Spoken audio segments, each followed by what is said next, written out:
आप सभी को हमारा क्रांतिकारी जय भीम, जय भारत, जय संविधान।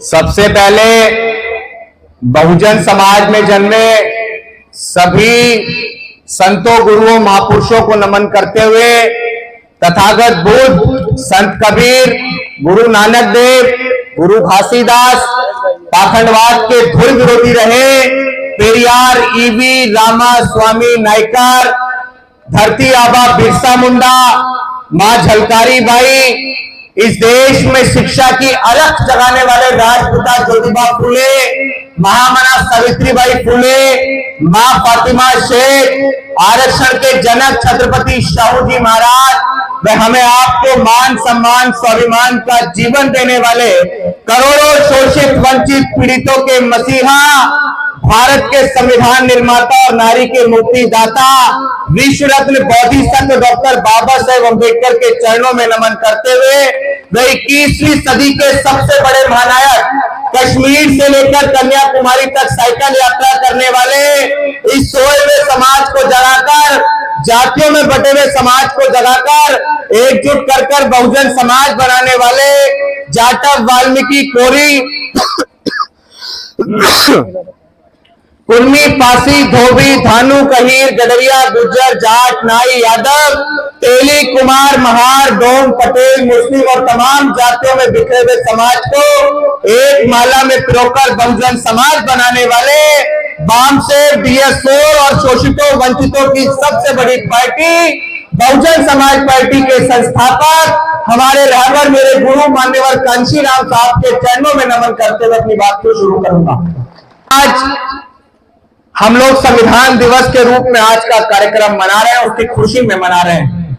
वो संविधान जिसको बनाने के लिए डॉक्टर बाबा साहेब अम्बेडकर ने 2 साल 11 महीने 18 दिन का लंबा अरसा लिया और एक बेहतर और सबसे बड़ा, पूरे विश्व का सबसे बड़ा लिखित संविधान इस देश को प्यारा संविधान बनाकर दिया। लेकिन आज आप सबको संविधान दिवस की भी बहुत बहुत बधाई और हार्दिक मंगल कामनाएं। जब आज हम लोग संविधान दिवस मना रहे हैं तो हमें यह समझना चाहिए कि संविधान आखिर हमें किस बात की इजाजत देता है और किस बात की इजाजत नहीं देता है। मैं हमेशा ये देखता हूं कि मंच पे हम लोग हिंदुस्तान शब्द का बहुत इस्तेमाल करते हैं। अब मैं उन सब लोगों से, उन तम प्रिय बंधुओं से ये सवाल करता हूं कि कौन से आर्टिकल के अंदर भारत के संविधान के अंदर ये लिखा है कि हम भारत के संविधान को हिंदुस्तान कहें। भारत के संविधान के अंदर क्लियर ये लिखा है कि इंडिया दैट इज भारत और भारत दैट इज इंडिया, इसके अलावा दूसरा और कोई शब्द हमें संविधान ने नहीं दिया।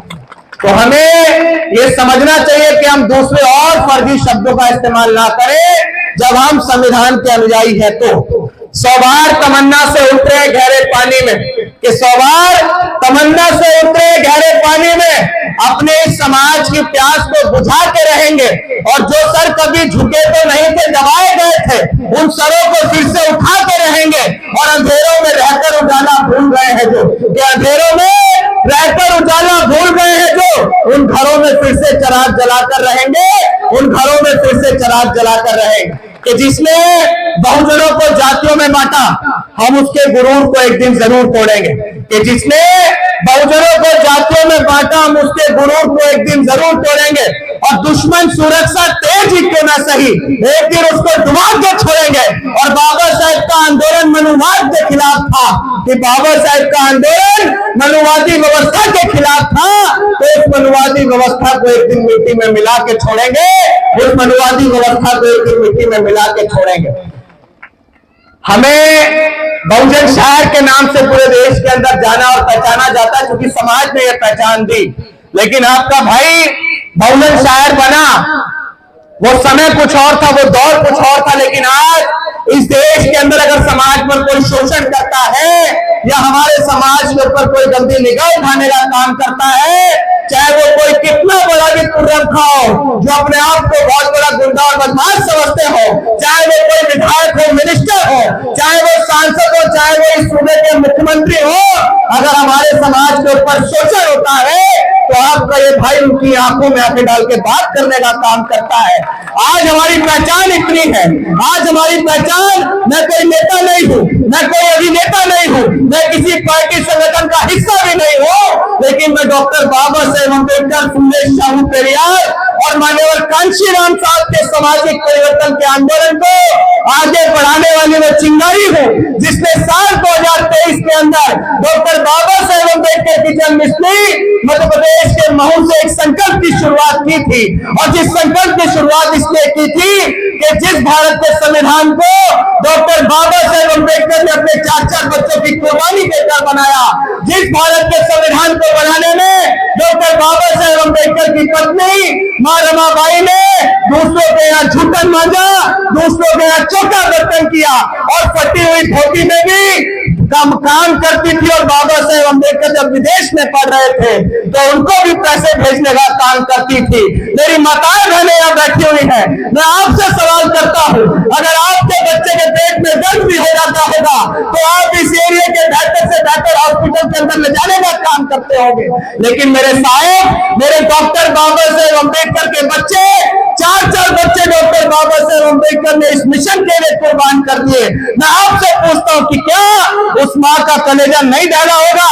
क्या उस माँ की छाती नहीं दहली होगी जिसने अपने नन्हे बच्चे को, घुटनों पे चलते हुए बच्चे को बीमारी के कारण, कुपोषण के कारण खो दिया? और सिर्फ किसलिए खो दिया? ताकि आपके बच्चों को, आने वाली पीढ़ियों को बेहतर सम्मान और बेहतर स्वाभिमान का जीवन मिल सके।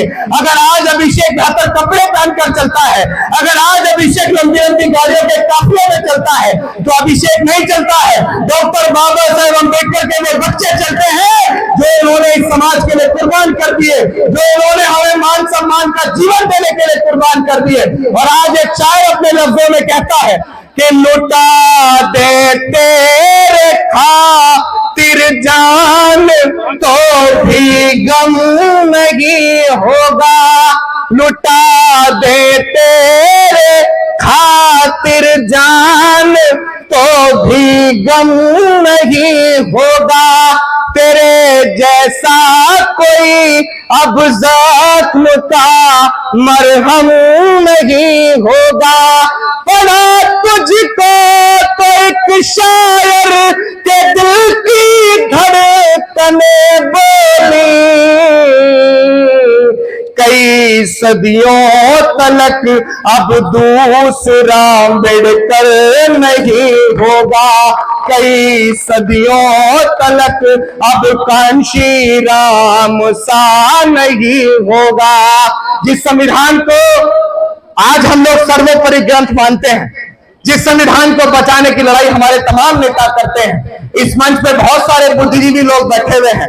मैं ज्यादा किसी की बधाई करने तो नहीं आया हूं, लेकिन हाँ, जितने भी लोग आज इस वर्तमान समय में इस मिशन, इस मुहिम, इस आंदोलन को आगे बढ़ाने का काम कर रहे हैं, अंकित प्रताप कोरी और उनके तमाम साथियों, उनकी तमाम टीम के लोग, आज हम सब लोग वो हैं, हाथ उठा के बताएं, आज हम सब लोग वो हैं जो खुद जलकर, हम लोग वो मशाल है जो खुद जलकर अपने इस समाज को रोशन करने का ख्वाब देख रहे हैं। हम वो मशाल हैं जो खुद जलकर अपने इस समाज को रोशन करने का काम कर रहे हैं। हमें अपना बेहतर भविष्य की चिंता नहीं। अगर चाहे तो मैं लॉ का स्टूडेंट हूं, बहुत अच्छी पढ़ाई कर सकता हूं, लेकिन हमने 28 महीने के लिए संकल्पित है।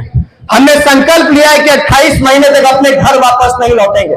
मैं कोई नेता नहीं हूं, बहुत देर से मैं यहां बैठा था तो शायद सब लोगों को लग रहा होगा कि कोई नेता आया है, क्योंकि आज हमारी माताओं बहनों को घरों में रहती हैं, फोन से दूर हैं, तो कोई कलर वाली शर्ट पहन के आता है तो लगता है कि नेताजी आ गए, कोई तो नेता है, किसी पार्टी से जुड़े हुए नेता आ गए।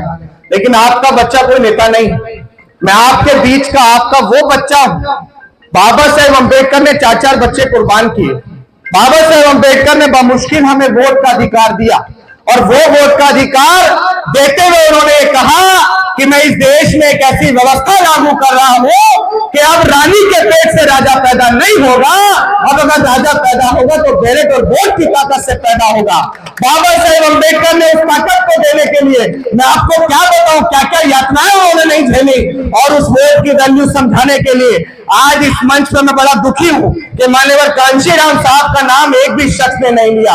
अरे अगर इस उत्तर भारत के अंदर डॉक्टर बाबा साहेब अम्बेडकर को जीवित करने वाले शख्स का नाम है तो वो नाम है माननीय कांशीराम साहब। अगर माननीय कांशीराम साहब जैसे पुरोधा इस समाज के अंदर पैदा नहीं होते कश्मीर से लेकर कन्याकुमारी तक साइकिल यात्रा नहीं करते, वो जातियों में बिखरे हुए समाज को एकजुट नहीं करते। ये वो दलित समुदाय है, ये वो पिछड़ा वर्ग है जो कभी राजनीति के राह को भी नहीं जानता था। और मान्यवर कांशीराम साहब ने जिस समाज के लोगों को कभी खाट पर बैठने का अधिकार नहीं था, जिस समाज की महिलाओं को पशुओं से नीच माना जाता था, मान्यवर कांशीराम साहब ने अपनी मेहनत, अपने संघर्ष से इसी उत्तर प्रदेश के अंदर उस महिला को 4 बार मुख्यमंत्री बनाकर बैठाया। अगर मान्यवर कांशीराम साहब नहीं होते तो हम कभी वोट और राजनीति की ताकत को नहीं समझ सकते थे। इसलिए मैं मान्यवर कांशीराम साहब के लिए भी 2 लाइन आप सबके बीच गुनगुनाने का काम करूंगा। और मैं निवेदन करूंगा कि मैं आपको कोई एंटरटेन करने के लिए नहीं आया हूं। मेरे नौजवान साथी यहां खड़े हुए हैं। आज के हालात इतने खराब हैं कि अगर आप चंद सालों के अंदर नहीं जागे तो आने वाले कल में फिर से गले में हांडी और पीछे झाड़ू होगी। और इस बात को अभिषेक कह रहा है, मैं बहुत जिम्मेदार व्यक्ति हूं, किसी भी बात को हवा में नहीं कहता हूं। देश के अंदर बहुत सारे लोग मुझे फॉलो करते हैं, तो मैं कोई बात हवाबाजी करने के लिए नहीं कहता हूं। मैं आपसे यही कहूंगा कि आज आप सबको इस समाज के अंदर सामाजिक समरसता और सामाजिक एकजुटता बढ़ाने की जरूरत है। आज आप सबको किसी एक पार्टी, किसी एक संगठन की कट्टरपंथी छोड़ने की जरूरत है। ये सामाजिक प्रोग्राम, और मैं भी सामाजिक आदमी हूं, लेकिन जिस समाज की कोई राजनीतिक हैसियत नहीं होती है, उस समाज की कोई औकात भी नहीं होती है। इस बात को याद रखना।